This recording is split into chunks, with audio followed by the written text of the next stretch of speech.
Hey, what's going on, guys? Brian Kelly here from Zombie Guitar. In this video, I want to give you a 5-week structured course that is designed to help you to take your soloing to the next level. So what I mean by the next level is you can already play in key. This video assumes that you already understand what that means. If you don't already understand what playing in key means, check out my previous video called How to Solo Like a Pro in 8 Weeks. I'll post a link to that below. You already understand how to play in key. The rhythm section that you're soloing over, whether it's a backing track or a live band or whatever, they're playing in the key of A minor. All of the chords are in the key of A minor. You as the lead guitar player say, oh, okay, that's in the key of A minor. Here's my pentatonic position number 1. I know that the pentatonic scale is just 5 of the 7 total notes of the A natural minor scale, otherwise known as the diatonic scale in a minor key context. You know that. Maybe you can, navigate most of the fretboard in key. That's a very good thing to be able to do. That's what that Solo Like a Pro in 8 Weeks course is about. The next level beyond that is to really start focusing on the chords that you're soloing over. So not only are you focusing on the key, but you're focusing on each specific chord as the chord changes occur. So even though all the chords are part of the same key, there's still certain notes that are going to sound good over each chord. Those are known as chord tones. So there's a lot of different approaches to chord tone targeting. I give a bunch of different approaches to chord tone targeting on the Zombie Guitar website. The one I'm going to be using in this video here is going to be called, is what I refer to as the pentatonic on-off method. I also call this the golden notes method. So this is like an abbreviated approach to this concept of chord tone targeting, but it still gets the job done. Just like the Solo Like a Pro in 8 Weeks course is primarily designed to teach you how to play in key, I'm not teaching every single position of the entire neck of the guitar, but it still teaches you how to play in key utilizing the entire fretboard. So it's like an abbreviated approach to playing in key. This video is the same thing. This is a 5-week abbreviated approach to chord tone targeting. All right, so the instructions for week 1 are to familiarize yourself with the circle of fifths. So whatever key you happen to be playing in, whether it's a major key or a minor key, learn how to use the circle of fifths to determine the 6 chords that are found in that key. There's actually 7 chords that are found in any given key, but one of those chords that's found in any key is a diminished chord. We're not talking about that in this lesson. We're only going to be focusing on the major and minor chords that are found in any given key. So let's say you're in the key of C major. On the circle of fifths, you find the C on the outer circle. The outer circle of the circle of fifths is major chords. The inner circle is minor chords. If you're in the key of C major, find your C on the outer circle. The surrounding chords in the grouping of 6, those are the major and minor chords found in the key of C major.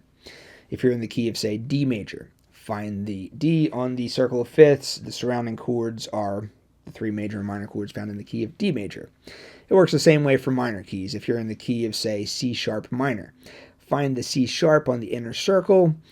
That is going to be the that's going to be your minor chord tonal center.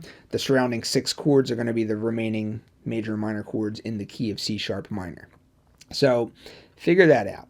Once you figure that out, then learn to categorize the chords between the ones that are in the middle, the ones that are in the counterclockwise direction, and then the ones that are in the clockwise direction. So that's how this whole chord tone targeting thing is going to work. The ones that are in the middle, we're going to focus on certain things. The ones that are in the counterclockwise direction, we're going to focus on one single note. The ones that are in the clockwise direction, we're going to focus on the other single note that's out of the pentatonic scale. The point being, the purpose of this week, figure out your 6 chords that are in the key, the 3 major and 3 minor chords, figure out which ones are center grouping, figure out which ones are counterclockwise grouping, figure out which ones are clockwise grouping. Do that, get comfortable with that. Then we move on to week 2. All right, so the goal of week 2 is to noodle around in pentatonic patterns. You don't have to use them all. 1 pentatonic position, 2 pentatonic positions, however many you happen to know. Just pick 1, pick 2, whatever you want to do. Noodle in your pentatonic pattern, but be aware of where the major root is and where the minor root is. So that's very, very important. So from this point forward, we're going to be in the key signature of C major, which is the same key signature as A minor. The chords that are found in this particular key signature are shown in the circle of fifths in the grouping of 6. These are your 3 major chords, these are your 3 minor chords. I have my center grouping, I have my counterclockwise grouping, and then I have my clockwise grouping. For each of those groups of 2, I'm going to be doing something different for. So in this week here, we're only focusing on the chords that are in the center grouping, the A minor and the C major chord.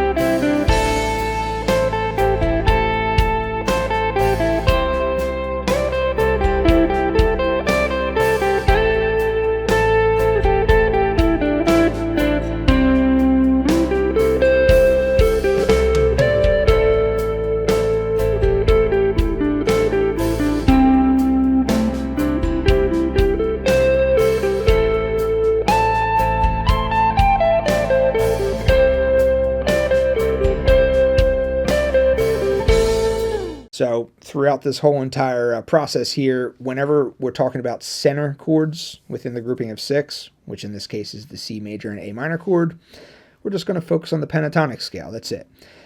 We're not going to focus on the other 2 notes that are found in this key, the non-pentatonic notes, just pentatonic scale. That's it. Also having an awareness of where your major root is and minor root. So get good at that. That's the goal of week 2. Week 3 is about becoming aware of when chords occur that are found in the clockwise direction within your grouping of 6. So if you're in the key signature of C major / A minor, you're noodling around in your pentatonic scale, and then a G major chord comes into play. That's one of the chords in the clockwise grouping. Or an E minor chord comes into play. That's one of the chords in the clockwise grouping. If you recognize that one of those 2 chords pops up, you're going to jump out of the pentatonic scale, and you're going to do so by jumping out one single note to the left of the major scale root.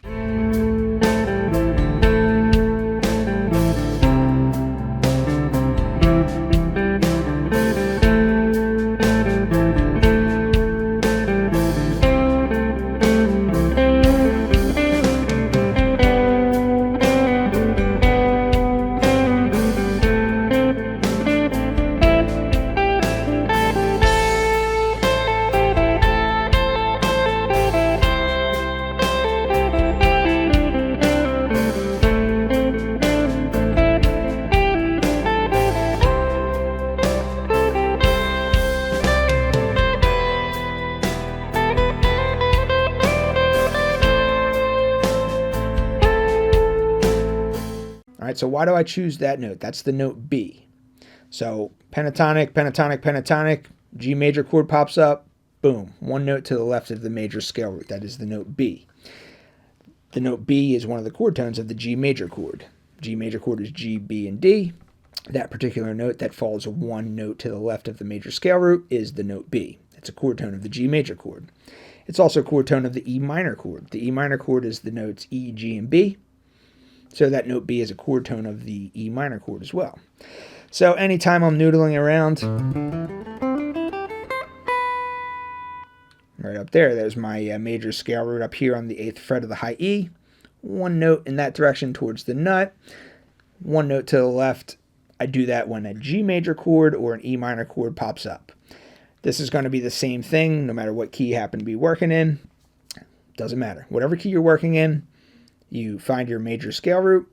You say, okay, this is one of the 2 chords that's in this clockwise grouping within the grouping of 6. One to the direction of the nut.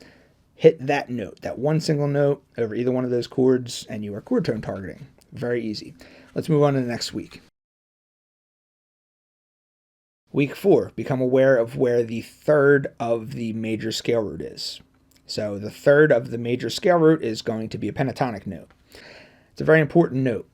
So if you haven't already realized this by now, all of the chord tones of the center grouping within the grouping of 6 are part of the pentatonic scale.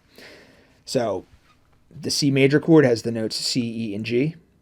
So part of the pentatonic scale, here's a C, here's an E, and here's a G.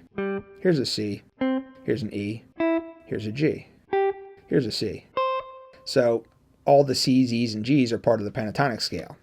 Since it works in this pattern, it's going to work for any of the other pentatonic positions as well, because it's just the same 5 notes spread across the entire neck of the guitar. But all the C's, E's, and G's are pentatonic notes. So if you just stick to purely pentatonic over the C major chord, there's a very good chance that you're going to be hitting chord tones. How about the A minor chord? Over the A minor chord, A, C, E. Those are the 3 notes that make up the A minor chord. Well, here's an A, here's a C, here's an E. So the A, C, and E are all pentatonic notes. So C major, A minor, that's all found. All the chord tones are part of the pentatonics. But I want you to focus specifically on that one note that is a third higher than the note C, a third above the note C. So there's a C, here's my third. That third is a chord tone of C. It also happens to be a chord tone of A minor as well. So here's A minor, A, C, and E. Here's E. E is the 5th of A. Here's C. C, E, G. E is the 3rd of C.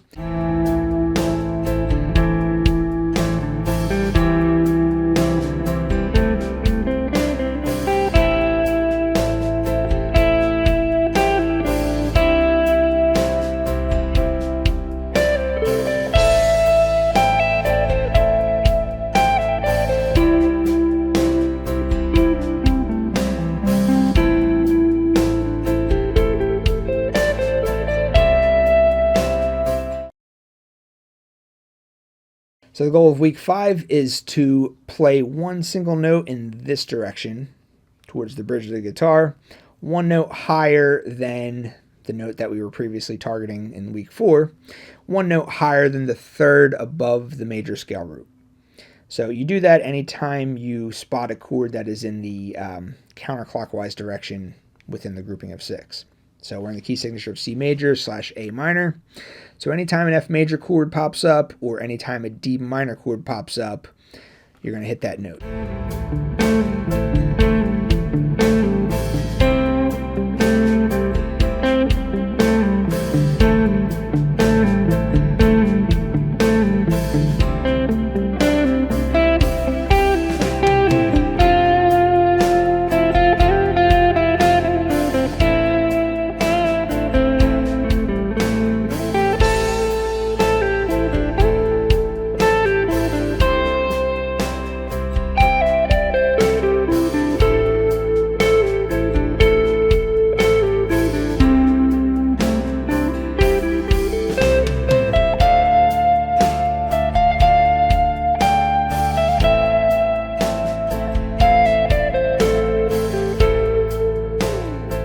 So that note right there is the note F. The note F is a chord tone of the F major chord. So F, A, and C are the notes that make up a F major chord. D, F, and A are the notes that make up a D minor chord. So F is a chord tone of those 2 chords. And that's pretty much it. That's the whole thing. So that's your objective for week 5. So pentatonic noodle, C major, A minor, stick within the pentatonic. If an F major or a D minor chord pops up, you target that one note that's higher than the third.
So this is an effective way to chord tone target. This is definitely going to have your lead playing connected with the underlying rhythm that you're soloing over. it's more than just focusing on the key. Now you're actually focusing on the chords. You're just doing so in a somewhat abbreviated manner. You're not focusing on all the chord tones. You're not focusing on trying to see every single cage shape at every single spot of the entire neck of the guitar. If you can do that, that's great. But this method here just really, you just got to kind of know your pentatonic scale. If you know your pentatonic scale, and then you can kind of locate these specific notes within the pentatonic scale, then you can kind of move to the left, move to the right. You're going to be chord tone targeting. It's going to make you sound a lot better. If you're not already doing this, if you're just focusing on key and not focusing on the chords, I think this will help. So that's it. That's it for this lesson. I hope you guys enjoyed it. I'll see you next time. Thanks for watching.